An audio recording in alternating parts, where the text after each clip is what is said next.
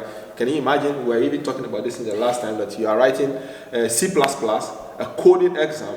Yeah, you have to write it on paper. Yeah. Like writing include IOStream using namespace STD. You will have to write a code on paper. And my lecturer will say, you have to make sure the code run on the paper. Can you imagine? How can the code run? Exactly.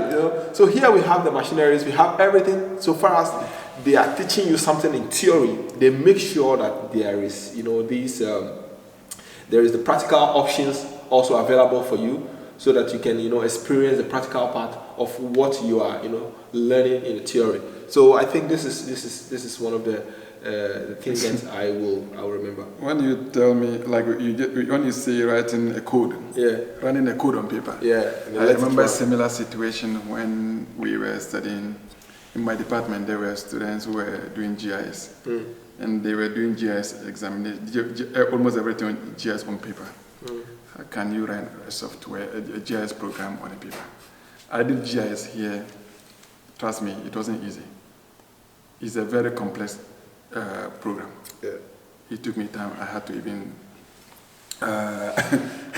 pay someone to teach us, and all of us has to pay that, and we did pay, and we got a tutorial from outside. So some of them, for me, my memorable experience. Let me see, one memorable thing. My first night outside, when my ears got frozen. Oh my God. I went out, and when I was on my way back, it was very cold. I couldn't feel my ears. They were all frozen, they were numb. I didn't know if they belonged to me or they belonged to someone. So have any other culture shock since you came here? Like living in Czech, or when you came studying? Well, culture shocks. Well, I will. Can you please cut this? For me, my first culture shock was the first day I was going to city center. And on my way, I got from the bus to David Kada bus stop. I got down and I saw an old woman with a bag. I thought, in Ghana, when you see a lady has a bag, maybe there are makeups and other stuff, or some kind of a purse and everything inside it. No, it was a small dog. I don't know whether it was a Chihuahua or it was a very small dog. And that was my first time. Because for us, when we see dog at home, it's either maybe the dog is used for either wildlife or like for wild, in hunting, you know, yeah. or the dog is being used for maybe for kind of guarding the house. Yeah. So there was it wasn't like you don't usually see friendly dogs like that. Yeah. And I saw a small dog in a bag, and the woman was carrying the dog. Yeah. And then I think because I was going to town, so on my way back, the weather was getting cold again. So I saw another small dog that has a leash, but it has some, I don't know whether it's a dress around it. Yeah, I don't know. So a jacket. Let's call it a jacket. And then, man, it was very shocking. So these were kind of some culture shocks. And also, of course, I know when you look at the family system, how, you know, we are like, you know, we grew up in a huge family system with a lot of siblings and everyone, you know, and also your neighbor, we talk to people everywhere and everywhere. We eat from anywhere, and all our neighbors get food and they cook they give it to us. During Christmas, during salad, your neighbor give you food. And here is the opposite. You know, so I realized that, okay, even my neighbor, she wasn't talking to me. We had nobody talks to you. You only meet the person in the elevator and you go down. It's been the same thing. So these are some of the culture shock. And I think even with these family issues or with this, what they call a social interaction, I think it's still happening. It's still a shock to me. But of course, I'm getting used to it. Yeah, I mean, that reminds me actually, like this thing you just said, I've been, where I am living right now, I've been there for 3 years now. And I think about 70% of my neighbors, I don't know them. I've never seen them before. Everybody is indoors. Nobody comes out. Nobody's talked to you. Maybe you'll probably just meet them you know, on the staircase or in the elevator. Just say ahoy, ahoy, and that is it. Sometimes nobody talks to you as well. But one of the culture shock that I can remember vividly was on 2 different occasions. I met one. I was coming out of the metro, and I met an old woman and an old man. The woman fell. The woman fell and she got wounded. Everybody was just passing by. Nobody cared. Nobody cared. She fell with wound on her face and her hand, and people were just passing by.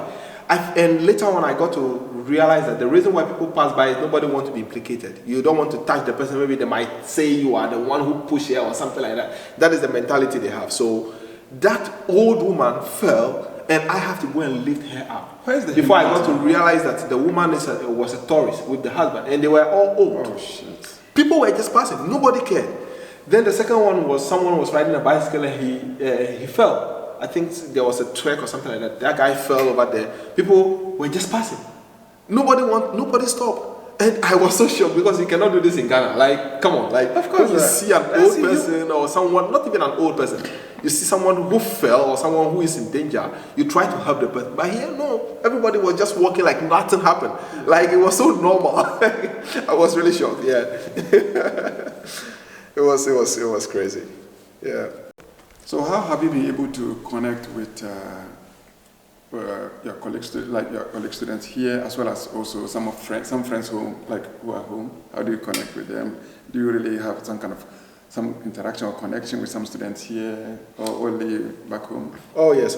I mean, now my colleagues over here from, you know, sometimes not only my course mates, I do have some classes with other, you know, other people from other departments, other students from other departments, and by that we are kind of connected. Not everybody is open, but some of them are open, and sometimes we organize parties, go for beer, go to the club, go chill, go have fun, and all those kind of things. Sometimes go on, you know, road trips and all those kind of things. And sometimes with that we are able to, you know, to connect, talk about issues. You know, these people, they like talking a lot. They like to tell you about a lot of things. So you ask them one question, they will be able to, oh, today I woke up, you know, I'm not feeling well, my father is this, my mother is that, and all those kind of things. So through class we are able to connect a lot, and of course those in Ghana as well, I'm able to connect with some of my friends. Some of them see my pictures on Facebook and all those kind of things. They want to come over here.